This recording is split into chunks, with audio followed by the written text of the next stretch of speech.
Detik-detik bersejarah penemuan mat kilau yang belum pernah tersiar. 26 Disember 1969, negara digemparkan dengan kemunculan seorang lelaki tua yang mengumumkan bahawa dirinya adalah mat kilau di dalam sebuah masjid di kampung Pulau Tawar, Jerantut, Pahang, selepas solat Jumaat. Lelaki tersebut dikenali oleh orang kampung dengan nama Mat Siam. Selain memakai nama Muhammad bin Ibrahim, beliau turut dikenali dengan gelaran Mat Dahan, Mat Dadu, Mat Tioh dan Din. Pengakuan tersebut tersebar dengan begitu cepat ke seluruh negara melalui berita di dada-dada akhbar dan mendapat perhatian ramai pihak, termasuklah Kerajaan Persekutuan dan Kerajaan Negeri Pahang sendiri. Menteri Besar Pahang ketika itu, Tan Sri Haji Yahya bin Muhammad Said, bersama rombongan beliau melawat sendiri lelaki tersebut di rumahnya. Berikutan isi tersebut. Kerajaan Pahang telah membentuk jawatan kuasa menyiasat munculnya mat kilau pada awal bulan Januari 1970 yang dianggotai oleh 6 orang anggota jawatan kuasa dan diketahui oleh Dato' Abdul Aziz Ahmad atas perkenan ke bawah Duli Sultan Pahang ketika itu. Beberapa hari selepas mesyuarat pertama jawatan kuasa tersebut, tahap kesihatan mat kilau tiba-tiba merosot yang menyebabkan beliau tidak boleh bercakap dengan cara yang boleh difahami umum dan pergerakannya menjadi terbatas. Dikatakan perkara tersebut berlaku kerana mat kilau telah melanggar sumpah yang dibuat bersama-sama rakan seperjuangannya supaya tidak mendedahkan identiti dan kisah mereka kepada umum.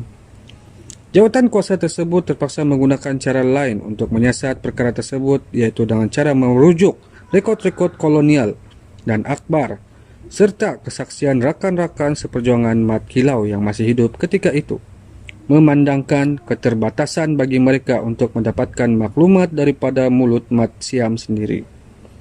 Usaha tersebut turut mendapat kerjasama daripada pelbagai pihak seperti pihak Muzium Negara, Arkib Negara, Dewan Bahasa dan Pustaka, Kerajaan Negeri Kelantan dan Terengganu serta beberapa orang sarjana dari Universiti Malaya seperti Profesor Muhammad Taib Osman daripada Jabatan Pengajian Alam Melayu, Profesor Ho Khai Kim, Jabatan Sejarah dan Profesor Tang Eng Siong, Jabatan Perubatan Ilmu Jiwa. Pada mulanya kebanyakan sarjana sejarawan tempatan meragui dakwaan Mat Siam tersebut seperti Cikgu Buyung Adil, Syaharam Hussain, Profesor Syed Husin Alatas dan Profesor Ho Khai Kim sendiri kerana mereka masih belum diyakinkan dengan bukti-bukti kukuh yang konkret. Walau bagaimanapun mereka tidak menolak bulat-bulat dakwaan tersebut. Profesor Syed Husin Alatas mencadangkan supaya individu tersebut dianugerahi darjah kebesaran Tan Sri jika penyiasatan jawatan kuasa tersebut mengesahkan beliau adalah mat kilau memandang kepada jasanya yang besar dalam memperjuangkan kebebasan tanah air.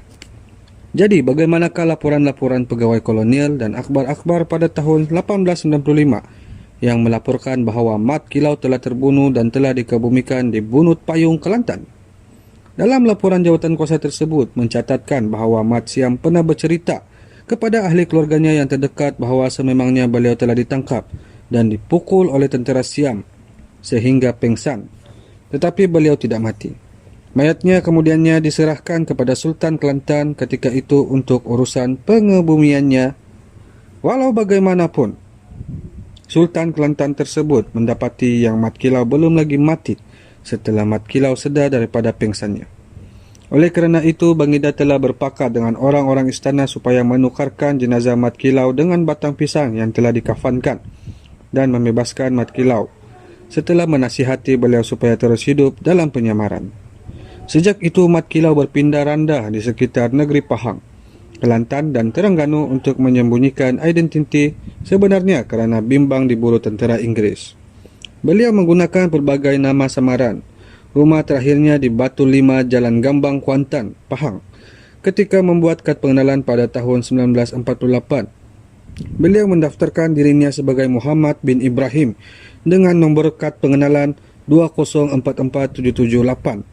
Teh Ibrahim adalah seorang adik yang juga berjuang bersama-samanya. Tidak diketahui secara jelas mengapa beliau menggunakan nama samaran yang diberikan adik lelakinya. Sepanjang lebih 70 tahun beliau menyamar. Beliau membuat beberapa pekerjaan dan cuma saudara terdekat, beberapa orang, kenalan rapat dan anak-anak didik silatnya sahaja yang mengetahui identiti sebenarnya. Beliau pernah bekerja sebagai pengutip getah taban, buruh jabatan ukur, pengusaha kebun getah selain mengajar silat.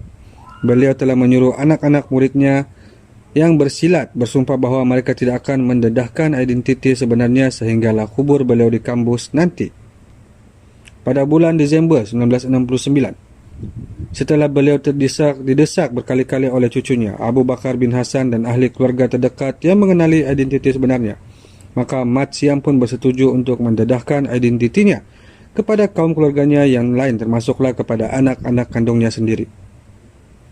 Pada 26 Disember 1969, setelah selesai bacaan doa selepas solat mimbar Masjid Pulau Tawar, membaca surah Al-Fatihah, kemudian membaca surah Al-Baqarah ayat 1 hingga 5. Seterusnya mengisytiharkan dirinya secara terbuka kepada umum bahawa beliau adalah Mat Kilau. Beliau membuat keputusan untuk mengisytiharkan di kampung kelahirannya sendiri. Berita tersebut tersebar luas dengan begitu cepat ke seluruh negara melalui nada dada akhbar. Jawatan kuasa dibentuk untuk mengesahkan dakwaan tersebut. Kaum keluarga, rakan-rakan seperjuangan Mat Kilau yang masih hidup dan orang-orang tua kampung yang berumur lebih 90 tahun disoal sesat untuk menilai kesaksian mereka. Anggota keluarga Mat Kilau mengesahkan identitinya melalui pengecaman tanda-tanda lahir dan tanda-tanda peluru pada badan sebagaimana yang diceritakan kepada mereka dahulu. Begitu juga ramai golongan orang tua yang pernah melihat Mat Kilau sebelum kematiannya turut mengesahkan identitinya. Berita tersebut juga menarik perhatian beberapa orang menteri seperti Tun Abdul Ghaffar Baba, Menteri Pembangunan Negara dan Luar Bandar ketika itu, yang datang sendiri ke rumah Mat Kilau di Kuantan dan beramal mesra dengannya. 3 bukti paling kuat ialah pengesahan daripada 3 orang rakan seperjuangan Mat Kilau yang pernah ikut berjuang bersamanya yang masih hidup. Mereka ialah Mat Saman bin Sulaiman atau nama samarannya Mat Kelantan dari Kelantan yang dilaporkan berusia 152 tahun. Raja Ibrahim bin Tan Kecil atau gelarannya Pak Yim yang juga dari Kelantan yang dilaporkan berusia 120 tahun, dan Mek Muna binti Saleh dari Terengganu yang dilaporkan berusia 97 tahun. Mereka berempat telah dipertemukan di Dewan Pusat Latihan Pertanian di Kuantan, Pahang, dengan diusung oleh saudara Marak kerana ketiga-tiga mereka telah uzur. Dalam pertemuan tersebut, mereka berempat saling mengenali dan menangisi antara satu sama lain kerana mereka terlalu gembira dapat dipertemukan dengan sahabat-sahabat seperjuangan yang telah terpisah selama 3 suku abad. Peristiwa bersejarah tersebut turut disaksikan lebih 600 orang. Laporan lain tidak lebih daripada 1,000 orang.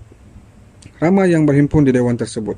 Tepat jam 10.30 pagi hari Khamis 6 Ogos 1970, Tan Sri Haji Yahya, Menteri Besar Pahang ketika itu, mengisytiharkan bahawa Mat Siam adalah Mat Kilau, pahlawan Melayu Pahang yang menentang Inggeris pada akhir abad ke-19 berdasarkan laporan jawatan kuasa menyiasat munculnya Mat Kilau yang telah menjalankan penyiasatan teliti selama 7 bulan.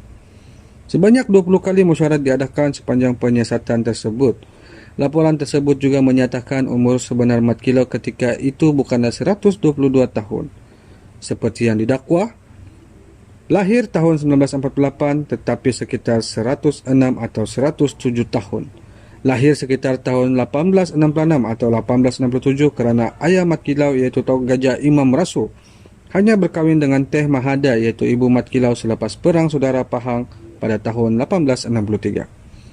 Malangnya 10 hari selepas pengisytiharan tersebut iaitu pada 16 Ogos 1970, jam 6.45 pagi, Mat Kilau meninggal dunia dan dikebumikan di tanah air kelahirannya iaitu Kampung Pulau Tawar, Jerantut, kerana sakit tua. Amanat terakhirnya kepada kaum keluarganya ialah jagalah nama baik bangsa dan negara. Sultan Pahang yang ketika itu berada di Johor telah memerintahkan 2 kaki payung kebesaran diraja warna bendera negeri hitam dan putih dipayungkan ke atas jenazah Mat Kilau. Seluruh negara turut bersedih atas pemergian tokoh pahlawan Melayu tersebut. Ribuan rakyat Malaysia menghadiri upacara pengebumian jenazah Mat Kilau. Tun Abdul Razak, Timbalan Perdana Menteri ketika itu, turut mengirim ucapan takziah kepada keluarga Allahyarham. Kerajaan Pahang dan Kerajaan Persekutuan yang merancang untuk mengurniakan gelaran darjah kebesaran kepada beliau tidak sempat berbuat demikian. Begitu juga sebuah syarikat perkhidmatan haji yang pernah menawarkan khidmat pengurusan ibadah haji kepada Mat Kilau secara percuma, tidak dapat menunaikannya kerana Mat Kilau telah pun terlalu uzur ketika itu.